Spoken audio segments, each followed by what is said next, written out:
What do you think happens when we die, Keanu Reeves? I know that the ones who love us will miss us.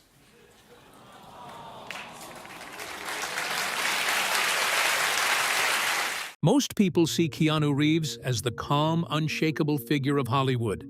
The guy who stays humble, avoids drama, and just keeps going. He has been called Hollywood's nicest man, the internet's favorite human. But that version of him leaves out something important.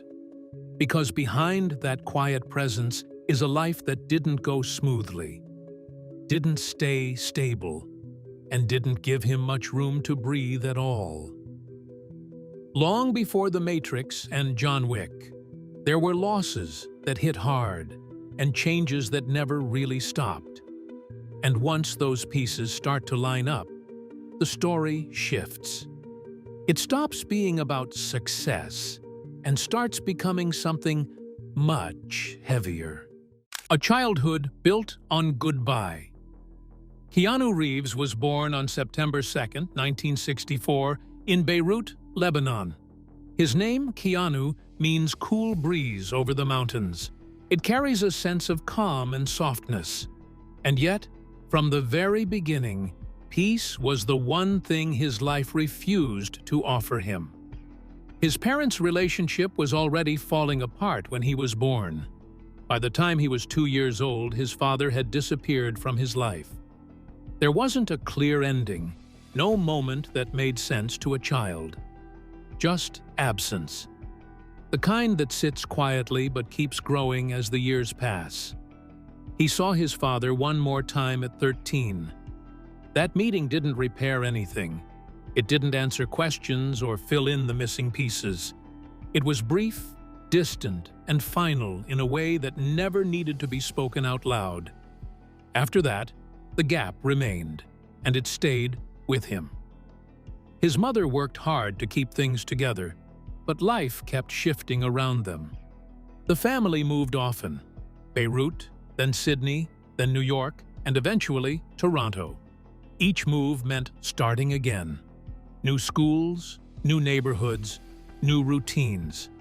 Just as something began to feel familiar, it would change again. There were also new relationships along the way. Each one brought a stepfather into the home, and each one eventually ended. That pattern repeated enough times that it stopped feeling temporary. It became normal. By his teenage years, the idea of permanence didn't really exist. People came into his life, and then they left. In the middle of all that movement, one person stayed constant: his younger sister, Kim. She was 2 years younger, and their bond grew stronger with every change around them. When everything else felt uncertain, she was still there. That connection gave him something steady to hold on to, even when nothing else seemed to last. School didn't offer much relief. Over the years, he attended 4 different high schools in 5 years. Adjusting was never easy, especially with dyslexia making reading and classroom work more difficult. Words didn't always cooperate. Lessons moved fast, and keeping up took more effort than most people could see. Teachers often misunderstood that struggle. Curiosity came across as a distraction. Questions came across as resistance. At one point, he was expelled, not for fighting or breaking rules, but for behavior that didn't fit the system he was in. That experience didn't make things easier. It just added another layer to a life that already felt unstable. Outside of school, there was one place where things made sense: the ice rink. Hockey gave him structure. As a goalkeeper, he earned the nickname The Wall. In that space, everything was clear. There were rules, focus, and a role to play. It gave him something that felt solid, something that didn't shift every few months. For a while, that path looked real. There were thoughts of playing in the Ontario Hockey League, maybe even pushing further. It was one of the first times a future felt defined. Something he could build toward. Something that belonged to him. Then, at 15, a knee injury changed that direction completely. The damage ended his ability to keep playing at that level. The routine, the identity, the sense of direction, it all stopped at once. There was no gradual transition, just another sudden shift, another thing taken before it had time to fully grow. By that point, a pattern had already formed. Stability would appear briefly, then disappear. People, places, plans, it didn't matter. Nothing stayed long enough to feel permanent. And those early years didn't just pass by. They shaped how everything that came next would be understood. Hollywood doesn't wait for the wounded. With hockey gone, Keanu turned to something that surprised everyone who knew him: acting. It wasn't a glamorous pivot. There was no agent waiting with a contract. There was just a boy with a battered Volvo, a suitcase, and a name nobody in Los Angeles knew how to pronounce. He drove to LA with fragile hope and not much else. He took whatever work he could find: small Canadian TV roles, a Coca-Cola commercial, and a children's program where his awkward, genuine charm actually worked in his favor. None of it was glamorous. All of it was survival. The rejections piled up fast. Casting agents didn't know what to do with him. Was he a star? Was he just another lost kid wandering Hollywood? For a long time, the city had no answer. But then came River's Edge, a dark, low-budget indie film where Keanu played a teenager wrestling with moral choices too heavy for any kid to carry. Critics who expected nothing found something raw and real in his performance. The grief in his eyes wasn't manufactured. It was him. It was the actual weight of his actual life, channeled into something the camera couldn't ignore. That shift was followed by Bill and Ted's Excellent Adventure, which changed how he was seen almost overnight. The film became widely popular, and his character turned into a recognizable cultural figure. The tone was light, comedic, and easy to connect with. But that success came with a consequence. The industry began to define him through that single performance. Roles offered to him began to reflect that same energy, limiting the range of opportunities available to him. Being associated with a specific character type made it harder to move into more complex roles. The label stayed, even as his interests began to shift elsewhere. During that period, a quieter pattern was forming. Instead of accepting every opportunity, he began turning some of them down. One of the most notable moments came when he declined a major sequel offer connected to speed. The financial incentive was significant, and the decision did not align with typical industry behavior. That choice carried consequences. Turning down a successful project created tension with studios and reinforced the perception that he was difficult to position. Opportunities did not expand immediately after that decision.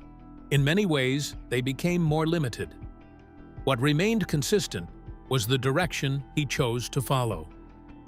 Rather than adjusting to expectations, he continued moving forward with a focus on roles that felt meaningful to him, even when that path slowed his progress. The approach did not produce immediate results, but it established a pattern of decision-making that would shape everything that followed. Love, loss, and the worst. Christmas Eve in history. By the late 1990s, Keanu Reeves had finally reached a place that felt steady. His career was gaining strength. Recognition was growing. And for the first time, life seemed to be forming into something stable. After years of constant change, there was a sense that things were beginning to settle. In 1998, during an event connected to his band Dog Star, he met Jennifer Syme. The connection was immediate, but not loud or dramatic. It developed quietly, built on a shared sense of calm rather than attention. She was not deeply embedded in the Hollywood system, and that distance gave the relationship a different kind of grounding. It felt separate from the pressures that usually surround public life. That connection grew quickly. For someone who had spent much of his life adjusting to instability, this relationship offered something unfamiliar.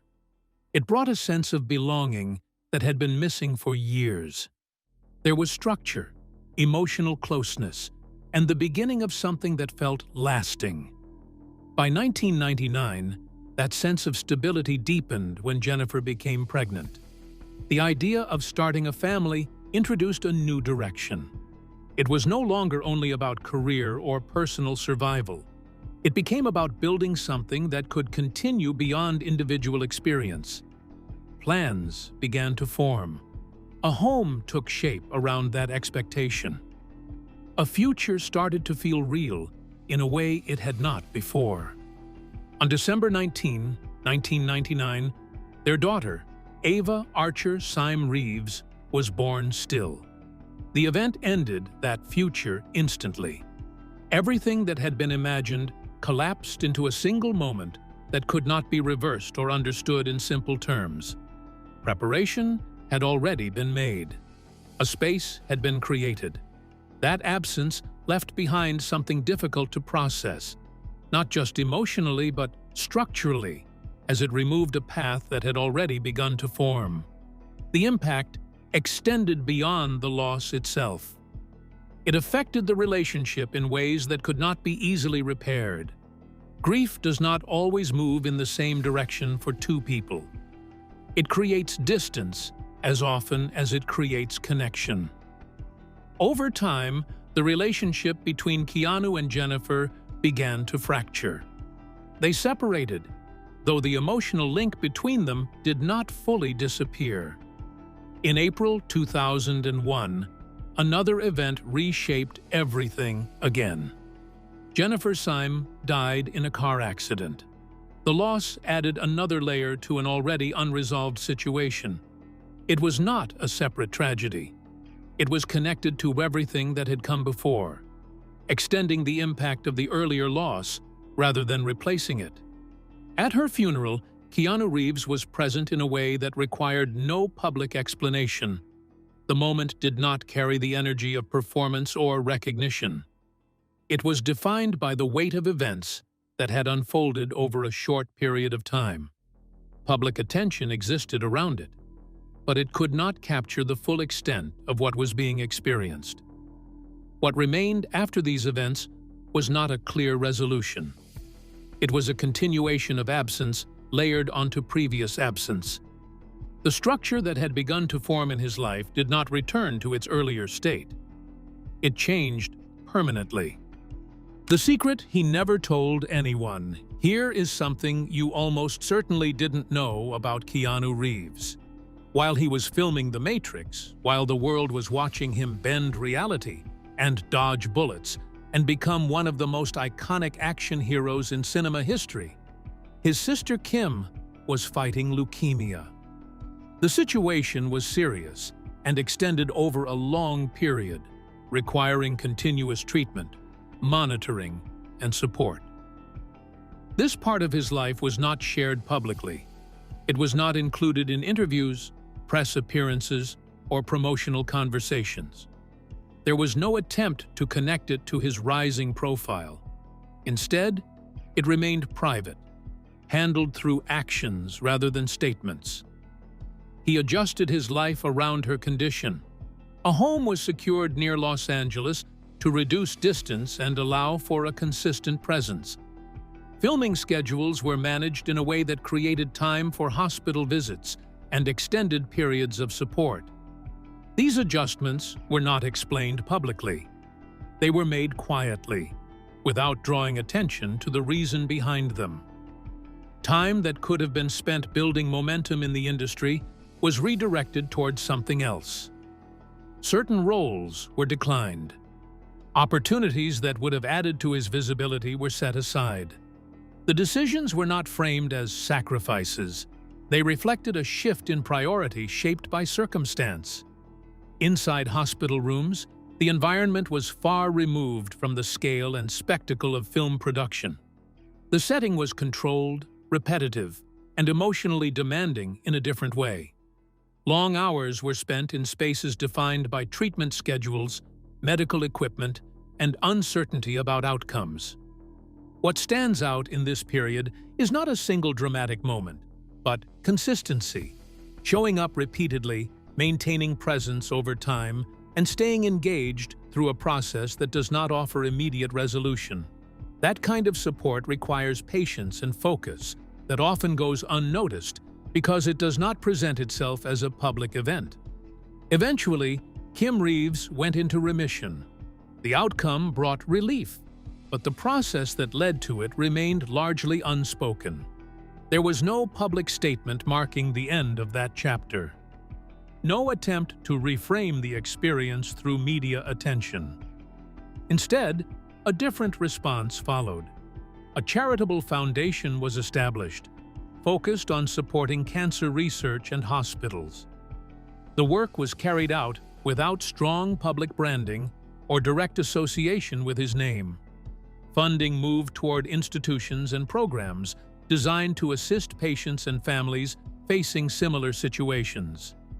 This part of his life exists outside the usual narrative of career progression. It does not align with roles, box office results, or public recognition. It is defined by sustained involvement in a situation that requires attention over time, without expectation of acknowledgement.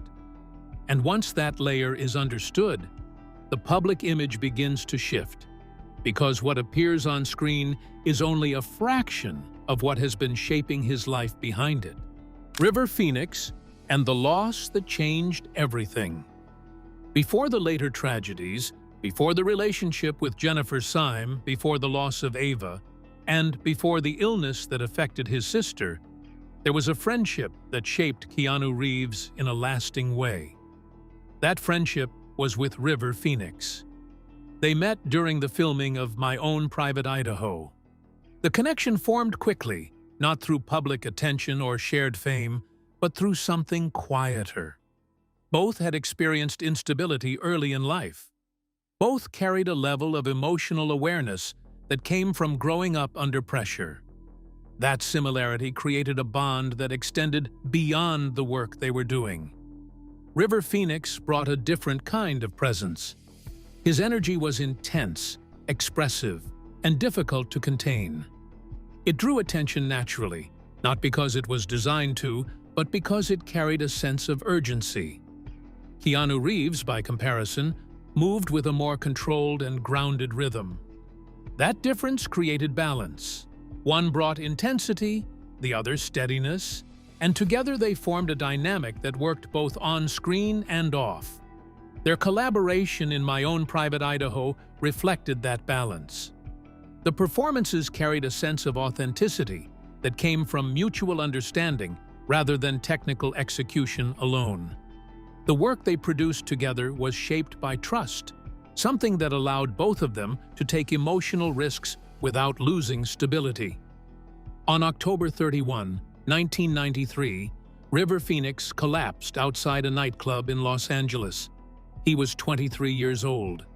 Within hours, he died.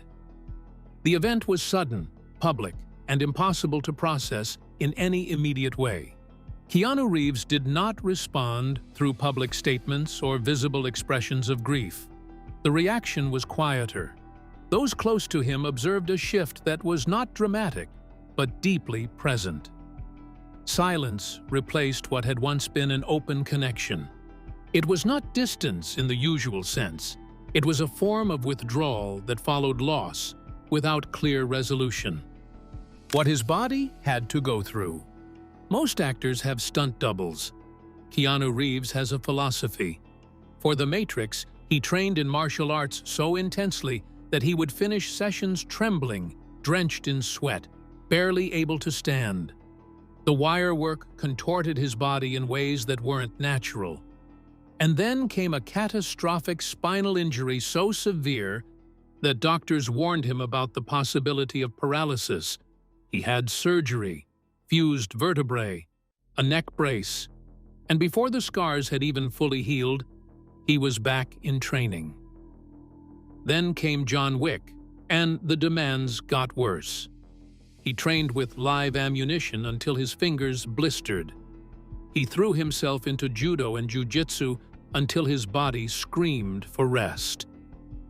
The fight choreography required a precision that left his knuckles swollen and stiff for weeks. His knees were a map of everything he'd asked his body to endure. Fans saw a warrior on screen. Doctors were amazed he could still walk at all. Then, during the filming of Good Fortune, a knee gave way. A small misalignment. A sound he described as a potato chip breaking. And then pain that reminded him, sharply and without mercy, that he was 61 and his body had been keeping score. He kept filming. He showed up in a brace. He did his therapy. He didn't complain. He has a net worth of around $308 million. He lives in a home in the hills of Los Angeles, chosen for its quiet and its privacy. He drives a 1995 Porsche 911 and rides a Harley-Davidson. No fleet of Ferraris. No island compound. No personal brand empire. When he shared Matrix profits with the stunt and special effects teams because he felt they deserved it, he didn't announce it. People found out later from others. When he sat next to strangers on the subway and gave up his seat and asked them about their days, there were no cameras rolling. He just did it. When fans stop him on the street, people in tears, people who have been through things that echo his own losses. He stops. He listens. He doesn't perform kindness. He is just kind. His relationship with artist Alexandra Grant, which became public in 2019, has been one of the quietest, most genuine love stories in Hollywood. No spectacle, no drama. Just two people who share values, share art, and share a commitment to making the world a little better. After everything he has been through, it is beautiful to watch. At 61, Keanu Reeves stands as something rare in Hollywood, not because life was easy, but because it was not. What remains is a life shaped by loss, endurance, and quiet choices most people never see. If this story hit differently, like, subscribe, and stay tuned for more real stories behind the faces everyone thinks they already know.